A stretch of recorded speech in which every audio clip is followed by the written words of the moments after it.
प्रेम से बोलिए जय माता दी। भक्तों सुनिए शनिवार माँ काली की व्रत कथा, शनि भगवान की व्रत कथा।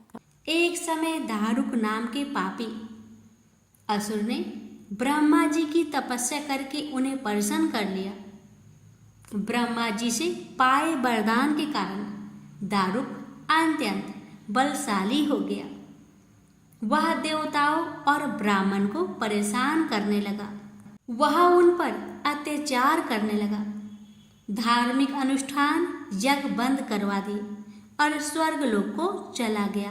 सभी देवता विचलित होकर ब्रह्मा जी और विष्णु जी के पास सहायता मांगने के लिए चले गए।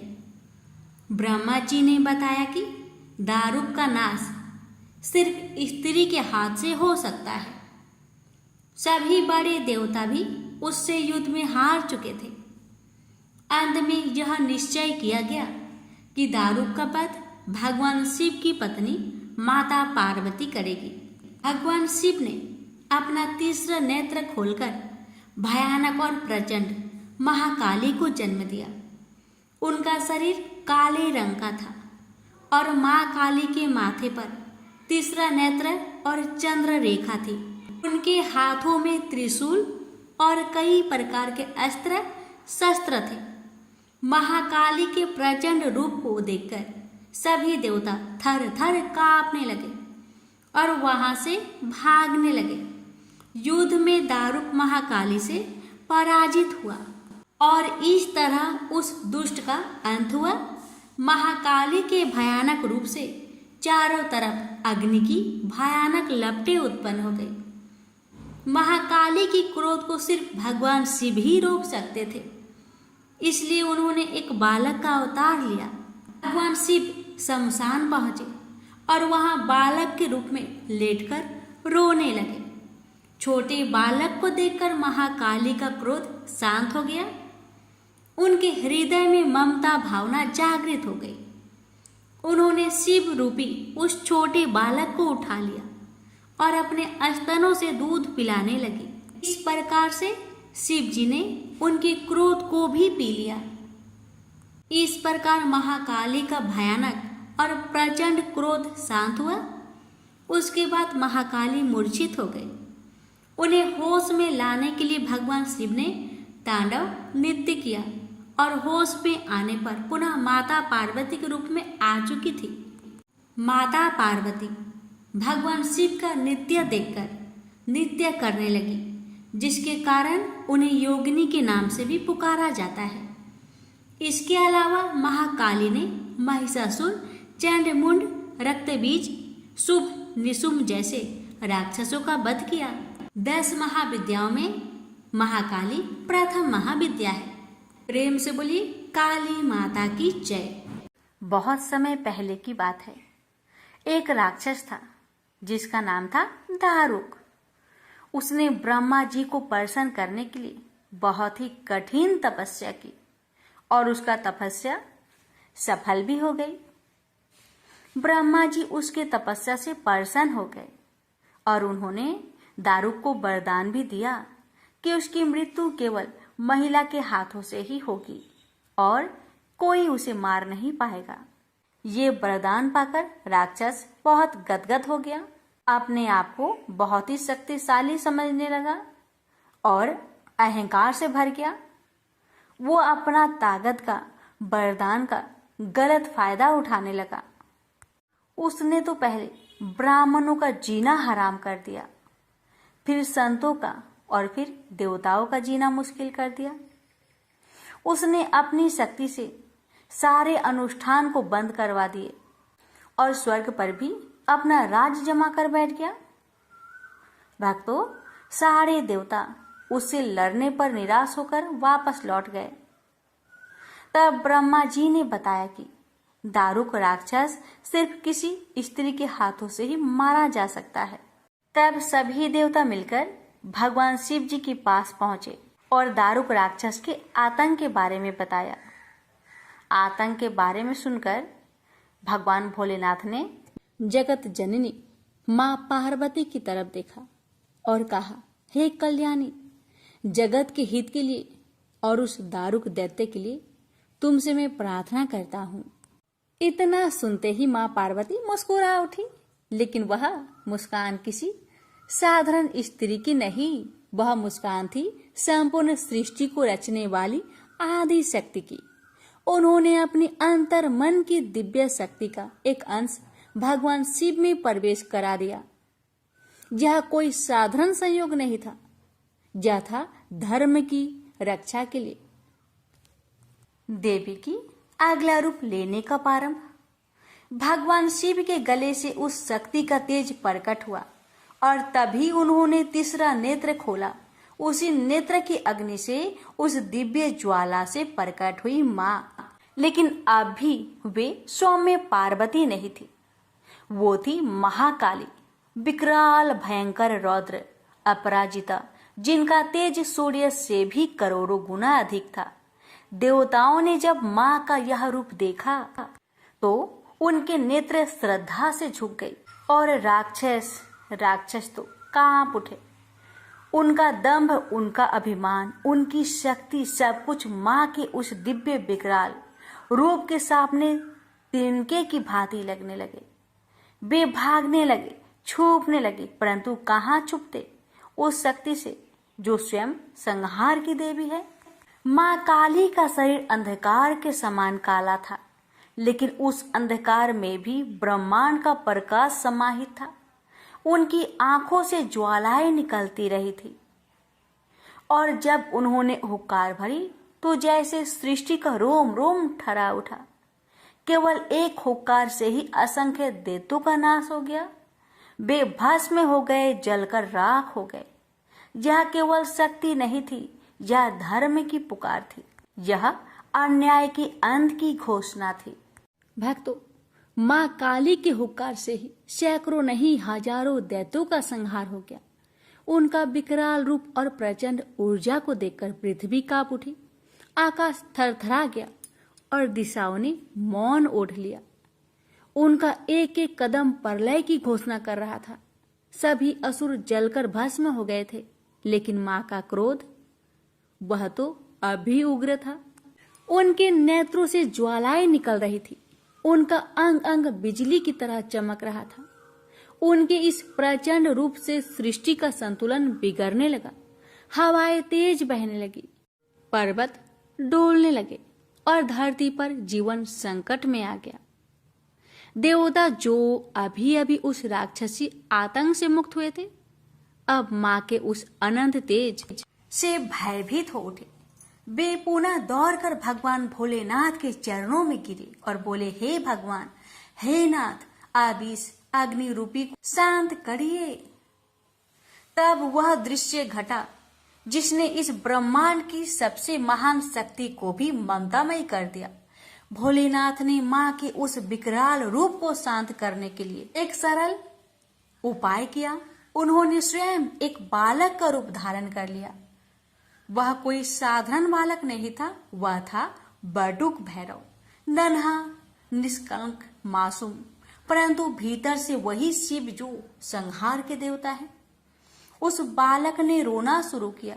नन्हे नन्हे हाथ, आंखों से बहते आंसू और हृदय को चीर देने वाली करुणा ध्वनि, माँ माँ माँ।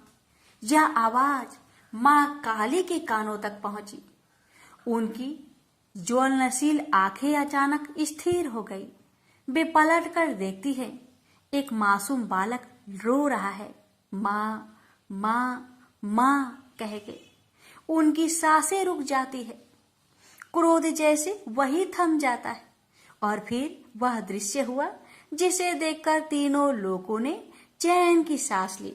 माँ काली ने वह प्यारा सा बालक, जिसे देखकर उनका हृदय वात्सल्य से भर उठा, उन्होंने उस बालक को दोनों हाथों से उठाया, हृदय से लगाया। उस एक आलिंगन के साथ ही सृष्टि में फैली अग्नि शांत हो गई। उनकी आंखों का ताप करुणा में बदल गया और माँ अपने सौम्य शांत रूप में वापस लौट आई। यह वही शक्ति है जो प्रलय ला सकती है, पर ममता के एक स्पर्श से थम भी जाती है। प्रेम से बोलिए जय माता दी। कथा के अनुसार एक समय योगेश्वर भगवान शिव ने महादेवी को प्रसन्न करने के लिए कठिन तपस्या की और उनसे अपनी धर्म पत्नी होने का वरदान प्राप्त किया। इसके बाद भगवान ब्रह्मा को यह अनुभव हुआ कि शीघ्र ही महादेवी वरदान के अनुसार स्वयं प्रकट होगी। इसलिए उन्होंने अपने प्रिय पुत्र में से एक दक्ष को तपस्या करने का आदेश दिया ताकि दक्ष महादेवी को अपने पुत्री के रूप में प्राप्त कर उनका विवाह भगवान शिव से करा सके। अपने पिता के आदेश पर दक्ष ने महादेवी की कठोर तपस्या की, जिसके बाद आदि शक्ति प्रकट हुई और मनोवांछित वरदान मांगने के लिए कहा। दक्ष ने कहा, हे माँ, मेरी यह मनोकामना है कि आप मेरी पुत्री के रूप में जन्म धारण करें। महादेवी ने दक्ष को वरदान प्रदान करते हुए कहा, जिस समय मैं भगवान शिव से विवाह करने के लिए अवतरित होंगी तो तुम्हारी पत्नी परसूति के गर्भ से जन्म धारण करूंगी। लेकिन देवी ने ये भी स्मरण कराते हुए कहा कि यदि दक्ष के पुण्य का क्षय हो गया अथवा उन्होंने किसी भी प्रकार से महादेवी की उपेक्षा अथवा अपमान किया तो वह तत्क्षण उनका परित्याग कर देगी। सती और शिव के विवाह के कुछ समय बाद दक्ष प्रजापति ने एक यज्ञ का आयोजन किया, जिसमें भगवान शिव को निमंत्रण नहीं भेजा गया। जिस समय भगवान शिव ने देखा कि सती उनके पिता की अस्वीकृति होते हुए भी उनके यज्ञ में सम्मिलित होने के लिए हठ कर रही है, तो शिव जी क्रोधित हो उठे और गर्जना करते हुए बोले, मुझे ज्ञात है कि तुम मेरे आदर्शों के बंधन में बंधी नहीं हो, अतः जो मन हो करो, मेरी सहमति की प्रतीक्षा क्यों कर रही हो। भगवान शिव के ऐसी कठोर वाणी सुनकर देवी क्रोधित हो गई और मन ही मन यह विचार करने लगी कि भगवान शिव मुझे अपनी धर्म पत्नी के रूप में प्राप्त करने के बाद मेरे वास्तविक परम शक्ति स्वरूप को भूल गए हैं। अतः मैं भगवान शिव और अपने गौरववंत पिता का त्याग कर कुछ समय के लिए अपने स्वरूप और अपनी लीला में स्थित रहूंगी। यह तय कर देवी ने महाकाली का भयंकर रूप धारण किया। ये श्याम वर्ण की देवी थी, जो दिगंबरी दिशाएं ही जिनका वस्त्र हो, लोल जिहा जिनकी जिहा बाहर की ओर लटकी तथा दांतों के मध्य दबी हुई हो, अस्त व्यस्त केशों वाली तथा नरमुंड माला धारण की हुई हो। इस भयंकर रूप में देवी का दर्शन कर भगवान शिव चिंतित हो गए, लेकिन वो उस स्थान से जाने का प्रयास करने लगे। अपने प्रिय भगवान शिव को नाराज होकर जाता देखकर देवी माँ ने कृपा करते हुए भगवान शिव को किसी भी दिशा में भागने से रोकने के लिए और सभी 10 दिशाओं को अवरुद्ध करने के लिए 10 भिन्न भिन्न रूप धारण किए और भगवती के प्रत्येक रूप ने एक एक दिशा को अवरुद्ध कर दिया। भगवान शिव जिस भी दिशा में जाने का प्रयास करते, उसी दिशा में देवी भयंकर रूप में उपस्थित होती थी। अंततः निकलने का कोई मार्ग न मिलने पर भगवान शिव ने अपने नेत्र बंद कर लिए। बाद में जिस समय उन्होंने नेत्र को खोला, देवी महाकाली अपने विकराल स्वरूप में उनके समक्ष ही खड़ी हुई थी। भगवान शिव ने प्रश्न किया, तुम श्यामा कृष्ण वर्ण वाली कौन हो? मेरी प्रिय सती कहाँ है? देवी ने हंसते हुए उत्तर दिया, क्या आप मुझे पहचान नहीं सकते? मैं आपकी प्रिय सती हूँ। मैं सृष्टि संहारकारिणी सूक्ष्म प्रकृति हूँ। आपकी अर्धांगिनी होने के कारण मैं गौर वर्ण अर्थात गौरी हो गई हूँ। जिन 10 देवियों का आप अपने चारों ओर दर्शन कर रहे हैं, वे भी मेरे ही विभिन्न रूप है। अतः हे महामते शंभु, आपको परेशान होने की आवश्यकता नहीं है। देवी सती ने चिंतित भगवान शिव से कहा, आपके समक्ष जो देवी है वह भीमनायन महाकाली है। आकाश अथवा अंतरिक्ष दिशा में तारा है, दाहिनी और चिन्ह मस्ता है, आपके बाई और भुवनेश्वरी है, आपके पीछे बगलामुखी है, दक्षिण पूर्व कोने में अग्निकोण में धूमावती है, दक्षिण पश्चिम कोने में नेतृत्व कोण में कमला है, उत्तर पश्चिम कोण में वायु कोण में मातंगी है, उत्तर पूर्व कोण में यानी ईशान कोण है, वहाँ षोडशी त्रिपुरी सुंदरी है और मैं स्वयं आपके भीतर ही भैरवी के रूप में विद्यमान हूँ अतः यदि आपकी इच्छा हो तो मैं उस अहंकारी दक्ष के यज्ञ का विध्वंस कर उसे पाठ पढ़ा सकती हूँ। भक्तों, इस प्रकार 10 महाविद्याओं की उत्पत्ति हुई थी। प्रेम से बोलिए जय माता दी। सुनिए माता रानी की दूसरी कथा। एक बार दैत्यों की शक्ति बहुत अधिक बढ़ गई। उन्होंने देवराज इंद्र का सिंहासन छीनकर सभी देवताओं को स्वर्ग से निकाल वहां अधिकार कर लिया। इन दैत्यों के राजा शुभ और निशुभ नामक 2 भाई थे। महिषासुर, रक्तबीज, चंड, मुंड व धूम्रलोचन जैसे दर्जनों सेना नायक और करोड़ों दैत्य की सुसज्जित सेना उनके पास थी। पराजित देवताओं द्वारा प्रार्थना किए जाने पर आदिशक्ति भगवती भवानी ने दुर्गा के रूप में अवतरित होकर उन दैत्यों का संहार किया था। इस युद्ध के मध्य ही देवी दुर्गा ने अपनी सहायता के लिए अपने ललाट से एक अत्यंत शक्तिशाली और विकराल देवी को प्रकट किया। काली, कलिका, चामुंडा, महाकाली आदि इसी देवी के अनंत नामों में से कुछ नाम हैं। मातेश्वरी दुर्गा के अवतार धारण और उनके द्वारा शुभ निशुभ की संपूर्ण सेना के विनाश की कथा काफी लंबी है।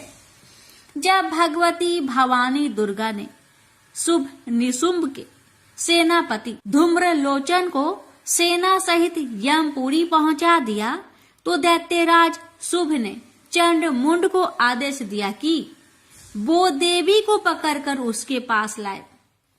आज्ञा पाते ही दैत्यों ने जगदम्बा दुर्गा को चारों ओर से घेर लिया और उन्हें पकड़ने मारने की चेष्टा करने लगे।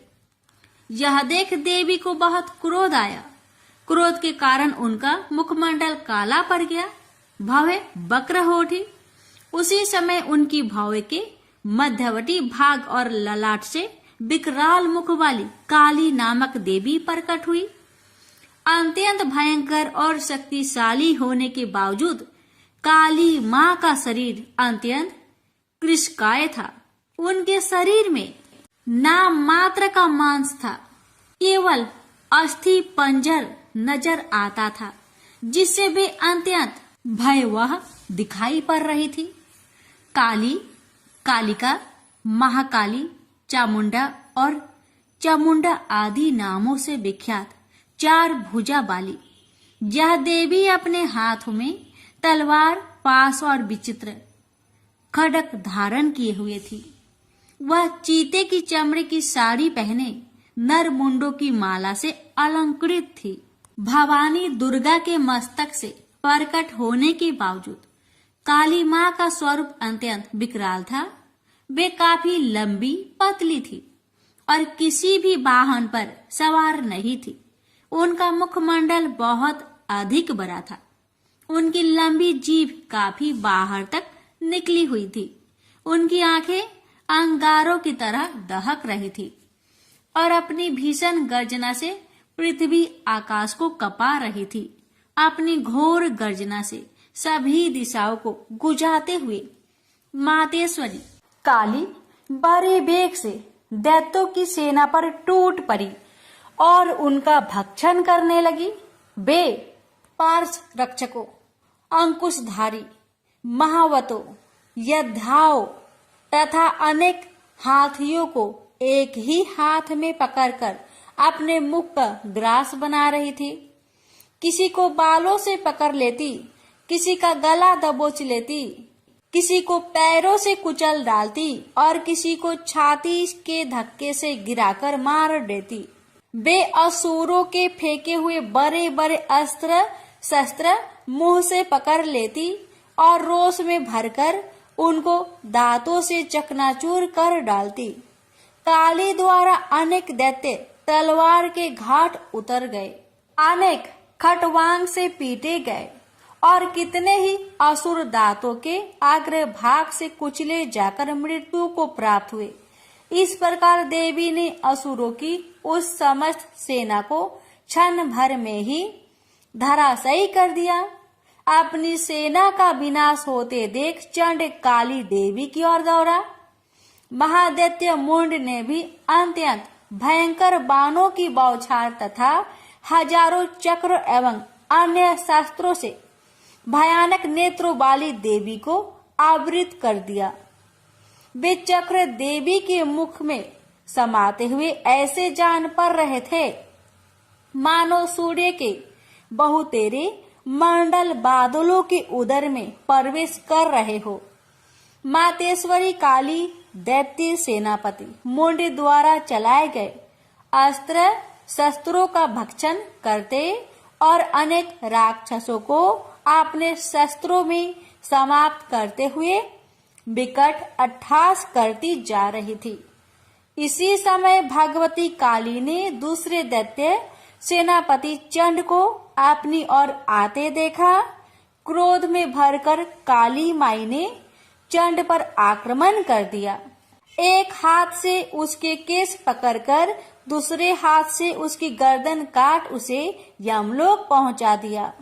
अपने भाई चंड को देवी के हाथों मरता देख मुंड अनेक भाई बह दैत्यों के साथ मातेश्वरी काली की ओर दौड़ पड़ा। तब देवी ने रोष में उसे तलवार से मारकर धरती पर सुला दिया।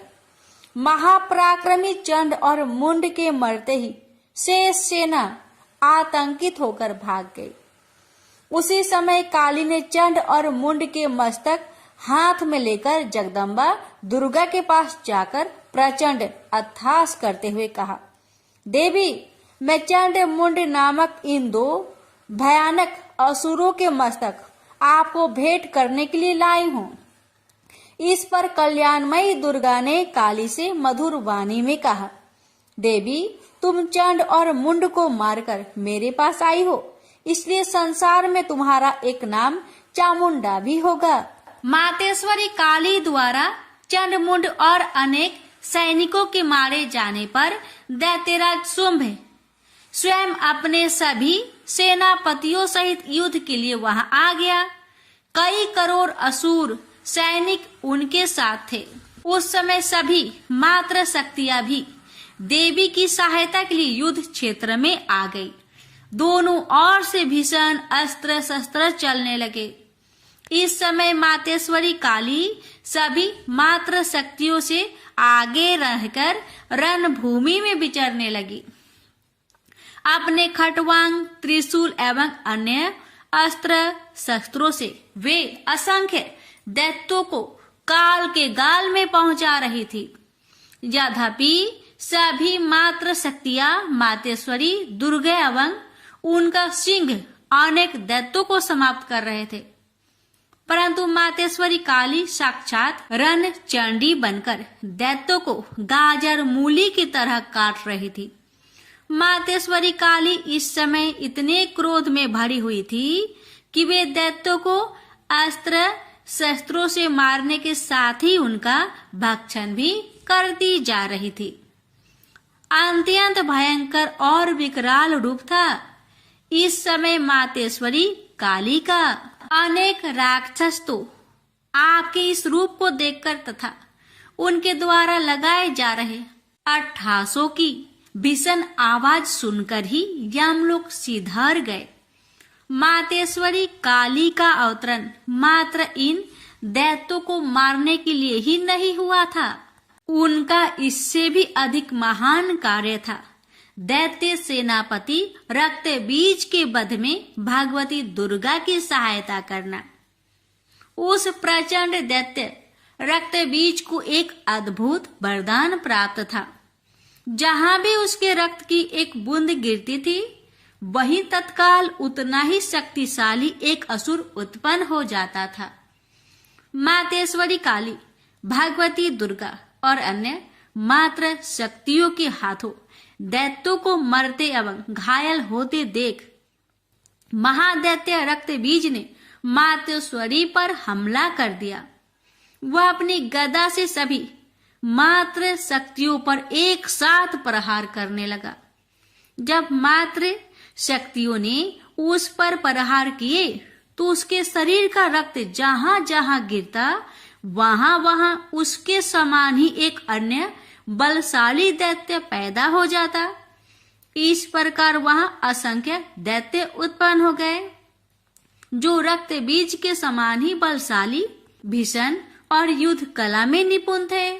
इस समस्या का एकमात्र समाधान यही था कि रक्त बीज के अंग प्रत्यंग तो काटे जाए, परंतु उसके शरीर से निकलने वाले रक्त की एक बूंद भी भूमि पर न गिरने दी जाए। इस प्रयोजन की पूर्ति के लिए भगवती भवानी दुर्गा ने काली को चामुंडा नाम से संबोधित करते हुए कहा, चामुंडे, तुम अपने मुख को अधिक विस्तृत करो तथा मेरे शस्त्र पात से गिरने वाले रक्त बिंदु एवं उनसे उत्पन्न होने वाले महादैत्य को अपने इस भयानक मुख से खा जाओ। इस प्रकार रक्त से उत्पन्न होने वाले महादैत्यों का भक्षण करती हुई तुम रण में विचरती रहो।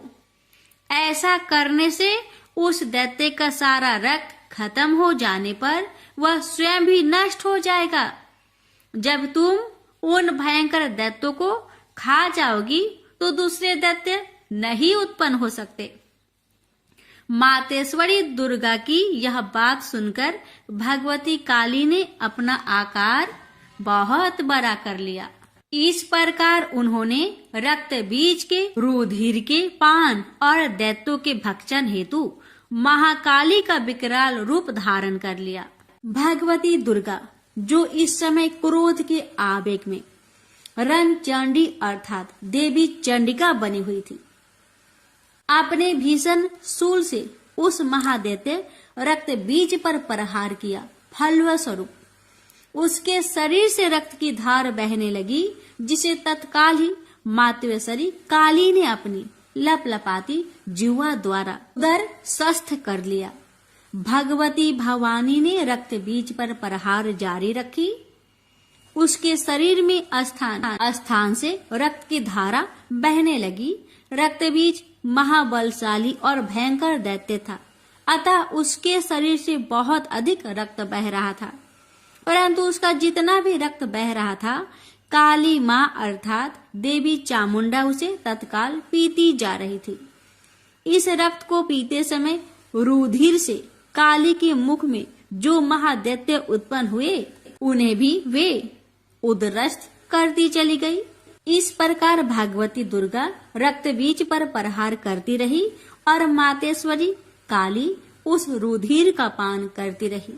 इस समय रक्त बीज के रक्त और उनसे उत्पन्न असंख्य दैत्यों को भक्षण करने के लिए भगवती काली ने अपने मुख का आकार अत्यंत विस्तृत कर लिया था। उन्होंने संपूर्ण रणभूमि में अपनी जिह्वा को फैला दिया था।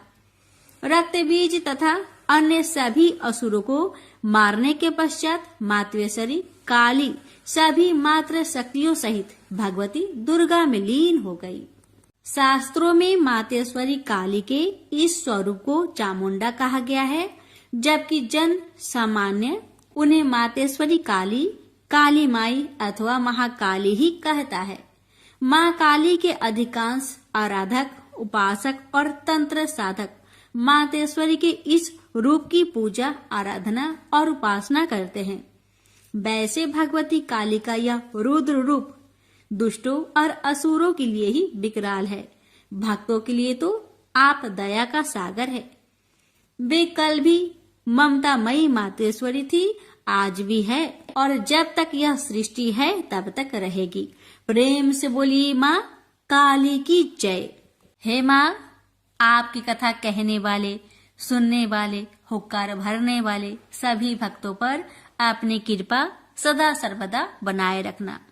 प्रेम से बोलिए काली मैया की जय। अब सुनिए काली मैया की आरती। अम्बे तू है जगदम्बे काली, जय दुर्गे खप्पर बाली, तेरे ही गुने गाए भारती। ओ मैया हम सब उतारे तेरी आरती, तेरे भक्त जनों पर भीड़ पड़ी है भारी माँ, दानव दल पर टूट पड़ो माँ करके सिंह सवारी। 100 सिंहों से बलशाली अष्टभुजाओ भाली, दुष्टों को पल में संहारती। ओ मैया हम सब उतारे तेरी आरती। अम्बे तू है जगदम्बे काली, जय दुर्गे खप्पर बाली, तेरे ही गुण गाए भारती। ओ मैया हम सब उतारे तेरी आरती। माँ बेटी का है इस जग में बड़ा ही निर्मल नाता, ऊत कपूत सुने है परी ना माता सुनी कुमाता। सब पे करुणा दर्शाने वाली, अमृत बरसाने वाली, दुखियों के दुख रेने वारती। ओ मैया हम सब उतारे तेरी आरती। अम्बे तू है जगदम्बे काली, जय दुर्गे खप्पर वाली, तेरे ही गुण गाए भारती। ओ मैया हम सब उतारे तेरी आरती। नहीं मांगते धन और दौलत, ना चांदी ना सोना, हम तो मांगे माँ तेरी मन में एक छोटा सा कोना। सबकी बिगड़ी बनाने वाली, लाजे बचाने वाली, सतियों के सत्य को संवारती। ओ मैया हम सब उतारे तेरी आरती। अम्बे तू है जगदम्बे काली, जय दुर्गे खप्पर वाली, तेरे ही गुण गाए भारती। ओ मैया हम सब उतारे तेरी आरती। चरण शरण में खरे तुम्हारी ले पूजा की थाली, वरद हस्ते सर पर रख दो माँ संकट हरने वाली। माँ भर दो भक्ति रस प्याली, अष्टभुजाओ बाली, भक्तों के कारज तू ही सारती। ओ मैया हम सब उतारे तेरी आरती। अम्बे तू है जगदम्बे काली, जय दुर्गे खप्पर वाली, तेरे ही गुण गाए भारती। ओ मैया हम सब उतारे तेरी आरती। प्रेम से बोलिए काली मैया की जय। शनिवार व्रत कथा। एक समय स्वर्ग लोक में सबसे बड़ा कौन के प्रश्न पर 9 ग्रहों में वाद विवाद हो गया। विवाद इतना बढ़ा कि परस्पर भयंकर युद्ध की स्थिति बन गई। निर्णय के लिए सभी देवता देवराज इंद्र के पास पहुंचे और बोले, हे देवराज, आपको निर्णय करना होगा कि हम में से सबसे बड़ा कौन है। देवताओं का प्रश्न सुनकर देवराज इंद्र उलझन में पड़ गए। इंद्र बोले, मैं इस प्रश्न का उत्तर देने में असमर्थ हूं। हम सभी पृथ्वी लोक में उज्जैनी नगरी में राजा विक्रम आदित्य के पास चलते हैं। देवराज इंद्र सहित सभी ग्रह देवता उज्जैनी नगरी पहुंचे। महल में पहुंचकर जब देवताओं ने उनसे अपना प्रश्न पूछा तो राजा विक्रमादित्य भी कुछ देर के लिए परेशान हो उठे, क्योंकि सभी देवता अपनी अपनी शक्तियों के कारण महान थे। किसी को भी छोटा या बड़ा कह देने से उनके क्रोध के प्रकोप से भयंकर हानि पहुंच सकती थी। अचानक राजा विक्रमादित्य को एक उपाय सूझा और उन्होंने विभिन्न धातुओं, स्वर्ण, रजत, चांदी, कांसा, ताम्र यानी तांबा, सीसा, रांगा, जस्ता, आभरक व लोहे के 9 आसन बनवाए। धातुओं के गुणों के अनुसार सभी आसनों को एक दूसरे के पीछे रखवाकर उन्होंने देवताओं को अपने अपने सिंहासन पर बैठने के लिए कहा। देवताओं के बैठने के बाद राजा विक्रमादित्य ने कहा, आपका निर्णय तो स्वयं हो गया। जो सबसे पहले सिंहासन पर विराजमान है वही सबसे बड़ा है। राजा विक्रमादित्य के निर्णय को सुनकर शनि देवता ने सबसे पीछे आसन पर बैठने के कारण अपने को छोटा जानकर क्रोधित होकर कहा, राजा विक्रमादित्य, तुमने मुझे सबसे पीछे बैठाकर मेरा अपमान किया है। तुम मेरी शक्तियों से परिचित नहीं हो। मैं तुम्हारा सर्वनाश कर दूंगा। शनि ने कहा, सूर्य एक राशि पर 1 महीने, चंद्रमा 2.25 दिन, मंगल 1.5 महीने, बुध और शुक्र 1 महीने, बृहस्पति 13 महीने रहते हैं, लेकिन मैं किसी राशि पर 7.5 वर्ष 7.5 तक रहता हूँ। बड़े बड़े देवताओं को मैंने अपने प्रकोप से पीड़ित किया है। राम को 7.5 के कारण ही वन में जाकर रहना पड़ा और रावण को 7.5 के कारण ही युद्ध में मृत्यु का शिकार बनना पड़ा। राजा, तू भी मेरे प्रकोप से नहीं बच सकेगा। इसके बाद अन्य ग्रहों के देवता तो प्रसन्नता के साथ चले गए, परंतु शनिदेव बड़े क्रोध के साथ वहां से विदा हुए। राजा विक्रमादित्य पहले की तरह ही न्याय करते रहे। अन्य राज्यों में सभी स्त्री पुरुष बहुत आनंद से जीवन यापन कर रहे थे। कुछ दिन ऐसे ही बीत गए। उधर शनि देवता अपने अपमान को भूले नहीं थे। विक्रम आदित्य से बदला लेने के लिए एक दिन शनिदेव ने घोड़े के व्यापारी का रूप धारण किया और बहुत से घोड़े के साथ उज्जैनी नगरी पहुंचे। राजा विक्रमादित्य ने राज्य में किसी घोड़े के व्यापारी की आने के समाचार सुना तो अपने अश्वपाल को कुछ घोड़े खरीदने के लिए भेजा। घोड़े बहुत कीमती थे। अश्वपाल ने जब वापस लौटकर इस संबंध में बताया तो राजा विक्रमादित्य ने स्वयं आकर एक सुंदर व शक्तिशाली घोड़े को पसंद किया। घोड़े की चाल देखने के लिए राजा उस घोड़े पर सवार हुए तो वह घोड़ा बिजली की गति से दौड़ पड़ा। तेजी से दौड़ता घोड़ा राजा को दूर एक जंगल में ले गया और फिर राजा को वहां गिराकर जंगल में कहीं गायब हो गया। राजा अपने नगर को लौटने के लिए जंगल में भटकने लगा, लेकिन उन्हें लौटने का कोई रास्ता नहीं मिला। राजा को भूख प्यास लगाई। बहुत घूमने पर उसे एक चरवाहा मिला। राजा ने उससे पानी मांगा। पानी पीकर राजा ने उस चरवाहे को अपनी अंगूठी दे दी। फिर उससे रास्ता पूछकर वह जंगल से निकलकर पास के नगर में पहुंचा। राजा ने एक सेठ की दुकान पर बैठकर कुछ देर आराम किया। उस सेठ ने राजा से बातचीत की तो राजा ने उसे बताया कि मैं उज्जैनी नगरी से आया हूँ। राजा के कुछ देर दुकान पर बैठने से सेठ जी की बहुत बिक्री हुई। सेठ ने राजा को बहुत भाग्यवान समझा और खुश होकर उसे अपने घर भोजन के लिए ले गया। सेठ के घर में सोने का एक हार खूंटी पर लटका हुआ था। राजा को उस कमरे में छोड़कर सेठ कुछ देर के लिए बाहर गया। तभी एक आश्चर्यजनक घटना घटी। राजा के देखते देखते सोने के उस हार को खूंटी निकल गई। सेठ ने कमरे में लौटकर हार को गायब देखा तो चोरी का संदेह राजा पर ही किया, क्योंकि उस कमरे में राजा ही अकेला बैठा था। सेठ ने अपने नौकरों से कहा कि इस परदेशी को रस्सियों से बांधकर नगर के राजा के पास ले चलो। राजा ने विक्रमादित्य से हार के बारे में पूछा तो उसने बताया कि उसके देखते ही देखते खूंटी ने हार को निगल लिया था। इस पर राजा ने क्रोधित होकर चोरी करने के अपराध में विक्रमादित्य के हाथ पांव कटवाने का आदेश दे दिया। राजा विक्रमादित्य के हाथ पांव काटकर उसे नगर के सड़क पर छोड़ दिया गया।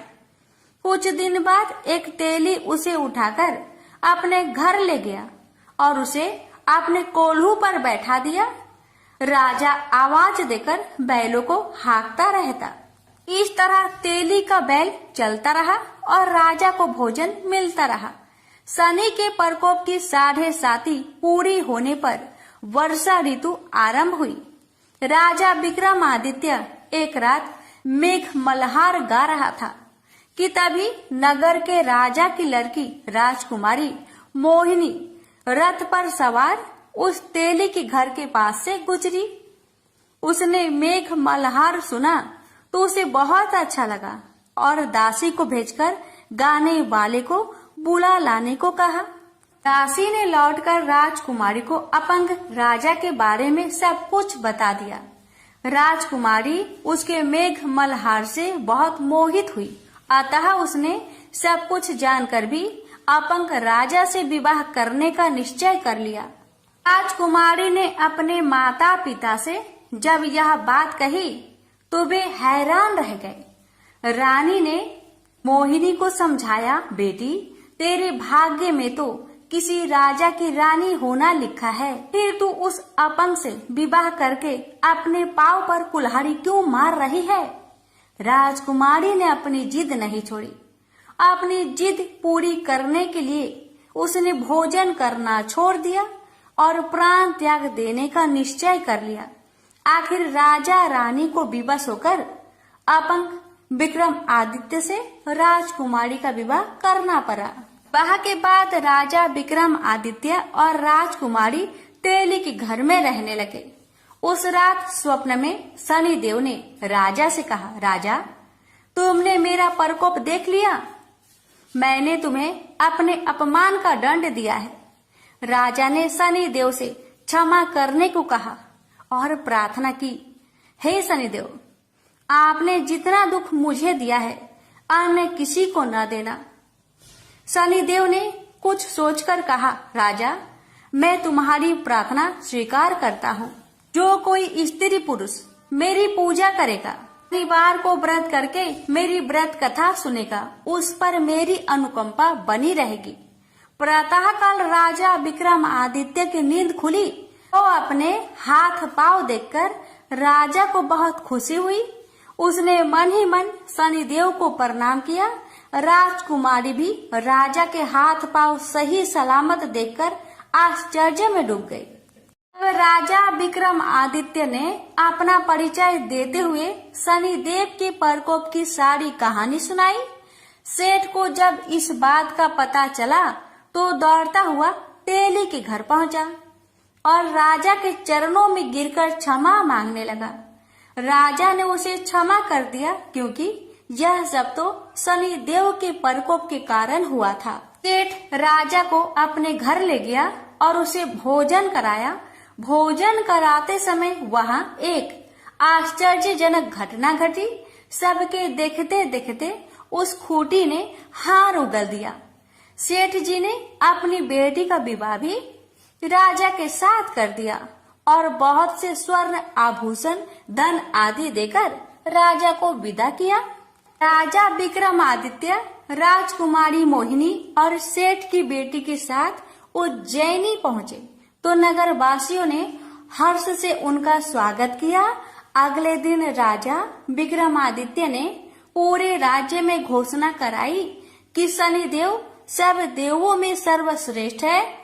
प्रत्येक स्त्री पुरुष शनिवार को उनका व्रत करे और व्रत कथा अवश्य सुने।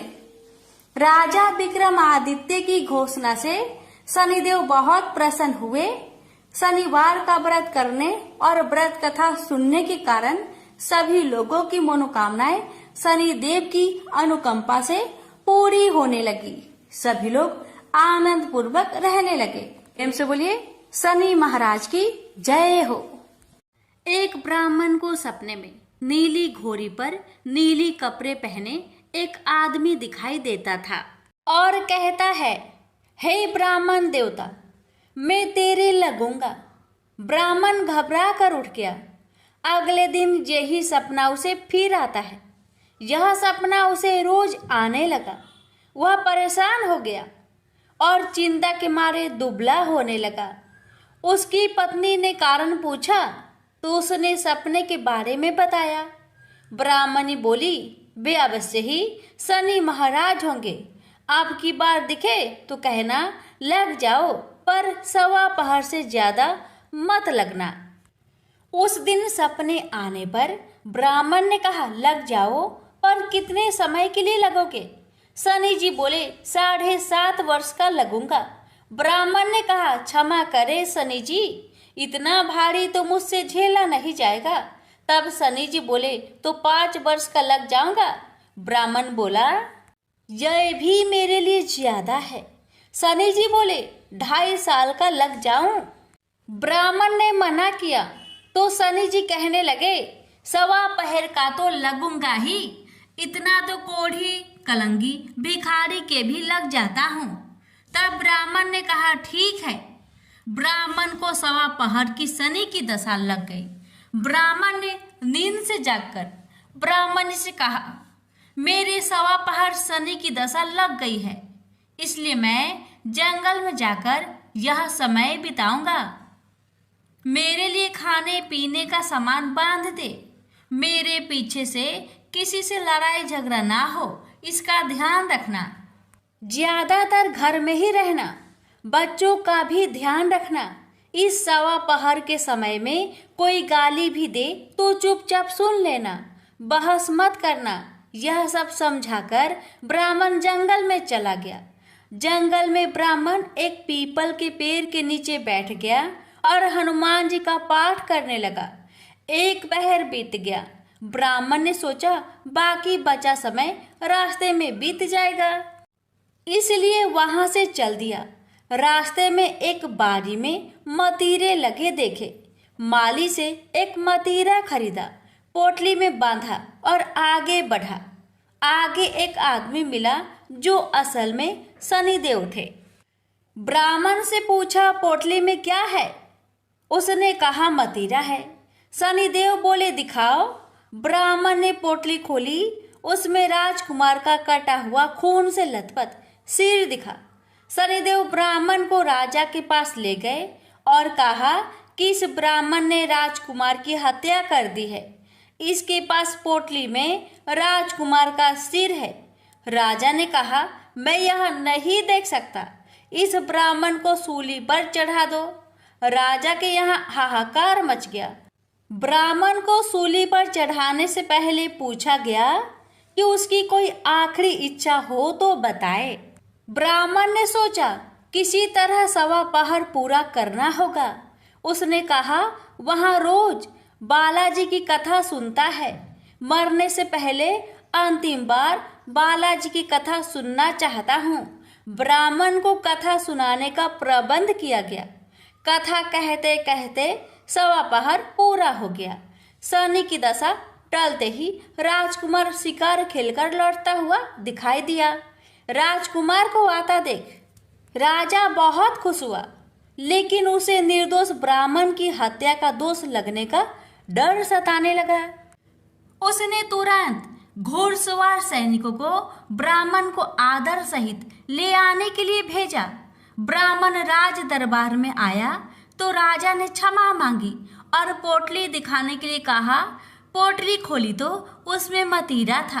राजा ने इन सब के बारे में पूछा तो ब्राह्मण ने बताया, मुझे 1.25 पहर की शनिचर की दशा लगी थी, इस कारण यह सब तमाशा हुआ। राजा ने पूछा, यह दशा कैसे टलती है? ब्राह्मण बोला, राजा, यह सेठ के लगे तो काला हाथी या काला घोड़ा दान करे, गरीब के लगे तो पीपल की पूजा करे तब बोले, साचा शनिचर कहिए, जाके पाओ सदा ही पढ़िए। शनि की कहानी सुने, तिल का तेल और काला उड़द दान करे, काले कुत्ते को तेल से चुपर कर रोटी खिलाए तो शनिचर की दशा उतर जाती है। राजा ने उसे मतीरा वापस दे दिया। घर आकर ब्राह्मण ने मतीरा काटा तो उसमें बीज की जगह हीरे मोती निकले। ब्राह्मण ने पूछा, यह कहाँ से लाए? आप तो कह रहे थे कि शनि की दशा लगी है। ब्राह्मण ने कहा, जब दशा लगी थी तो यही मतीरा राजकुमार का सिर बन गया था। उतरती दशा के शनि जी निहाल कर गए। हे शनि देवता, जैसे ब्राह्मण के शनि की दशा लगी वैसे किसी को ना लगे। प्रेम से बोलिए शनि देव की जय।